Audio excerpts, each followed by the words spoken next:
just because somebody appears to be pronated because the arch is very, very low to the ground doesn't mean that I want to roll her to the outside edge and you see what I'm getting at? Because again, it's like now we're teaching her how to sprain her ankle. Good morning. Happy Friday. I have Neuro Coffee in hand and it is perfect. All right. Looking forward to a great weekend, but before we do that, let's dig into today's Q&A. This is another segment from yesterday's Coffee and Coaches conference call, and I was talking with Matt, who I've talked with many times now, and we're talking specifically about a situation where we had a pelvic orientation and a certain representation in a foot, and so we were connecting the dots, so to speak, as to how we're going to alter the pelvic orientation, but we spoke specifically about some foot contacts. And so I think that would be the area of emphasis if you're interested in why we use certain representations of the foot to communicate these ideas. And we was talking about getting that first met head down. The reason we want to make sure that first met head down, medial heel, is so we can capture the relative motions of the foot as that tibia is moving forward through space. And Christian came in at the end of this discussion for a couple points of clarification on the foot. So if you're interested in how to capture relative motions in the foot and ankle, why it's so important to do it there if we're trying to capture relative motions elsewhere, you're really going to like this call. If you would like to participate in a 15-minute consultation, please go to askbillhartman@gmail.com, askbillhartman@gmail.com, and put 15-minute consultation in the subject line, and we'll arrange that at our mutual convenience. The podcast will be up on Sunday per usual. Don't forget to go to the YouTube channel and subscribe there so you get first dibs on when I post up the videos there, and you can go and review as much as you want there. Have an outstanding Friday, a great weekend, and I'll see you next week. G'day, Bill. How you going? I am awesome. Oh, nice to hear. So I've got the most difficult client that anybody could possibly have. That's not possible because they were in my clinic yesterday. It's called my wife. So you'll know what I mean. Fair enough. Okay. You win. So my lovely wife has recently got a bit of a change in job, and in respect to that, she's got to do she's been doing a little bit more running than usual for some of the fitness requirements for it. So was pigeon-toed as a kid, and when she walks, she's got quite you see the whole hip orientate left and right, as opposed to getting any sort of relative motion within the hip. As a result of that, she's also got relatively pretty flat feet, a slightly more pronation on the right than the left, a bit of an anterior pelvic position. And what this has resulted in is, over the last bit of time, every time that she gets into any degree of sprinting, she ends up with a bit of SI joint pain, and she's also rolled her left ankle, sprained it a couple of, on numerous occasions, probably in the last couple of years. It's happened, maybe 4 times. Not severely, but enough that it's a reoccurring problem. And the same with the SI joint pain, bit of a reoccurring problem. She's been to chiropractic, sessions and things of that nature, but inevitably that eases it for a moment, and then we end up back here as soon as we up the load again and start a sort of running more frequently. Yeah.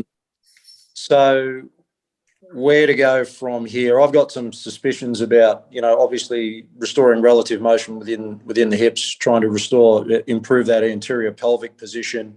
Yep. So thinking things like lying cross connects and things of that nature, removing any sort of bilateral squatting and hinging, things like that.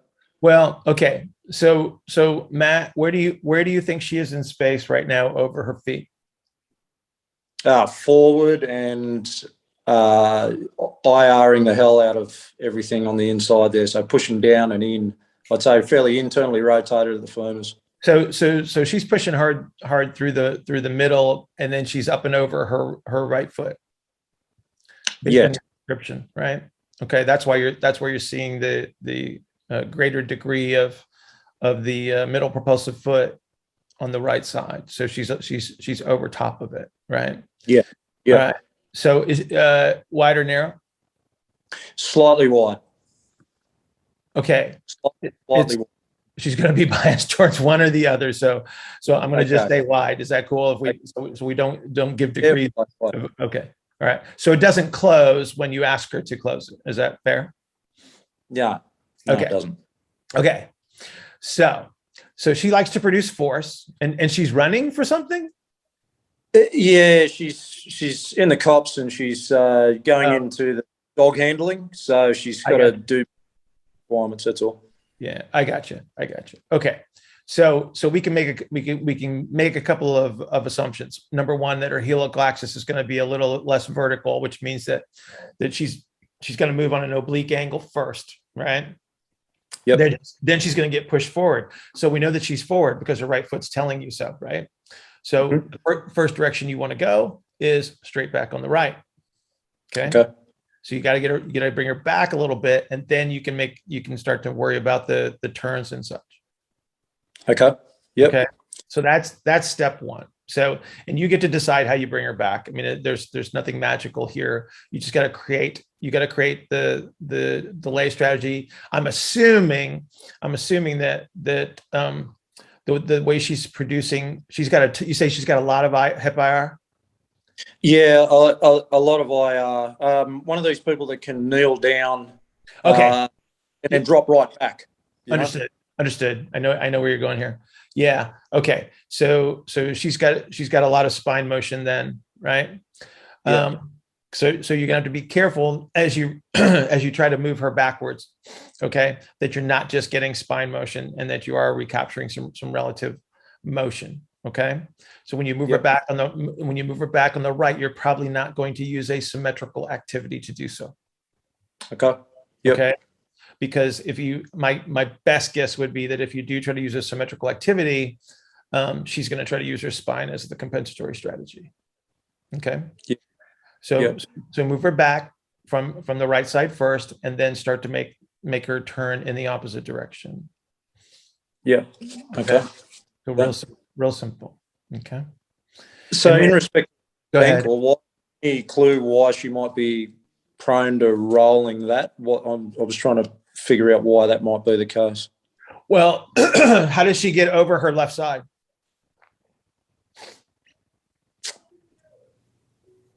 Yeah, I guess that she's probably she's got so hang on, her center of gravity is over her right leg. Okay. So for her to get up and over the left side, it'll look like a limp. Okay. Yeah.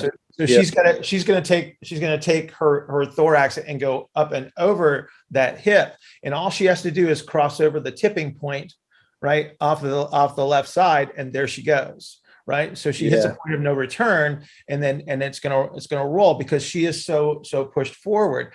So when she's trying to turn to the left, okay, she's doing it unsuccessfully because of the being over the right leg, like we're talking about. Okay. Mm-hmm. So how does she? So if you ask her to turn left right now, how is she going to do it? Is she going to do it with relative motions, or is she going to orient everything? No, she orientates every time she turns. Okay. So hang on. So if it's an orientation, she won't have relative motion in the ankle either. Okay. Yeah. So the lack of relative motion in the ankle as she moves her center of gravity to the left means that she rolls to the outside edge of her foot. Mm-hmm.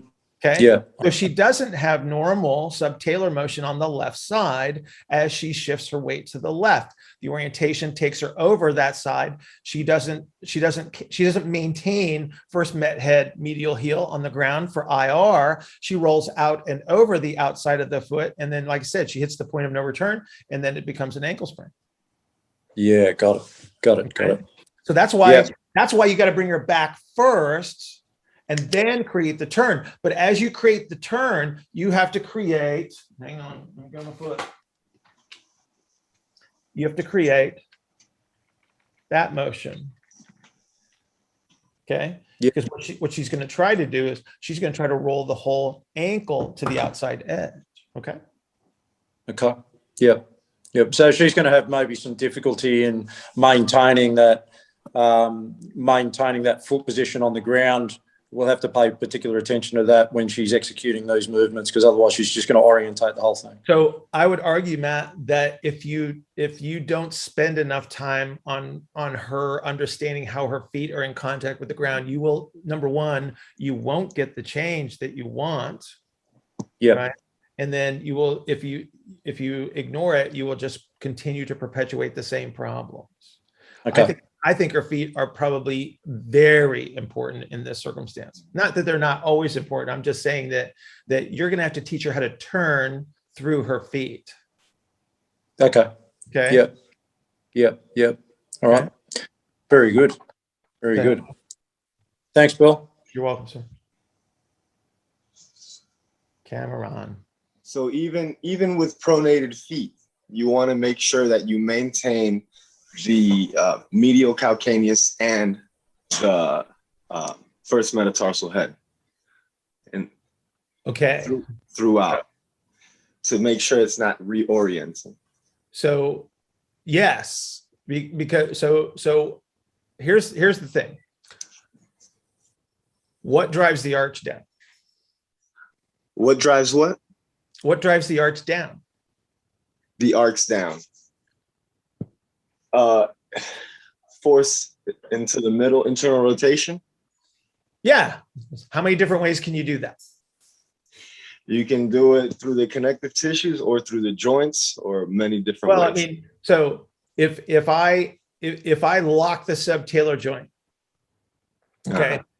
Let me. So if I put you in a supinated subtalar joint, yes, okay, which would typically unload the medial aspect of the foot, right? Let's just say to the extreme, okay. Mm-hmm. When I tip you up and over your, one sec. Have a great day. So, but if I tip you up and over that foot, and you can create a down force, let's just say in your lumbar spine, okay. So you anteriorly orient the pelvis. You move the spine into what would be traditional extension, which is an internally rotated position of the spine, right? But you had a subtalar joint that was in supination. I can get your arch to the ground. Okay. So is that pronated? That's what it appears to be. Yeah. Okay. So technically speaking, yes, it is, because it doesn't matter where I create this differential in ER to IR. I can create a representation at the ground. But did I use relative motion in the ankle and the foot to get there? No. So if I'm trying to create relative motions somewhere else, right? So if we're trying to, let's use Matt's wife as the example, we're trying to teach her how to turn with relative motion through her feet, through her pelvis, through her thorax, etc., right? It would behoove me to use the appropriate foot contacts to do so. Mm-hmm. Just because somebody appears to be pronated because the arch is very, very low to the ground doesn't mean that I want to roll her to the outside edge and you see what I'm getting at? Yeah. Because again, it's like now we're teaching her how to sprain her ankle all over again. That's right? right. And if I take the right foot and I say, oh, she's really pronated, here's what I need to do. I need to lift that arch way up. Now she's got a right ankle sprain. So you get to choose, right?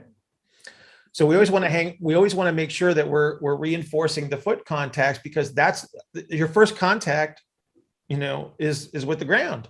It's like I have to have relative motions there if I want to have relative motions up higher.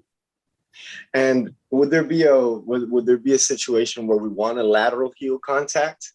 Would it be maybe through the excursion of 0 to 60 of hip flexion, and then as you descend further into IR, then you feel more of that medial calcaneus? I want a foot that can access that, because my first ground contact when I'm stepping forward is a lateral heel contact, right? That's right. You want to have access to it. Right. So first contact with lateral heel requires that I am able to access that position. When I reach that representation of the early propulsive foot, which is first met head, medial heel, I have to be able to translate from one to the other. So both are necessary, but for me to have to drive, if I'm trying to produce a turn, again, with relative motions, this is a grounded representation, right? It's not, I got a foot on the ground, right? Got it.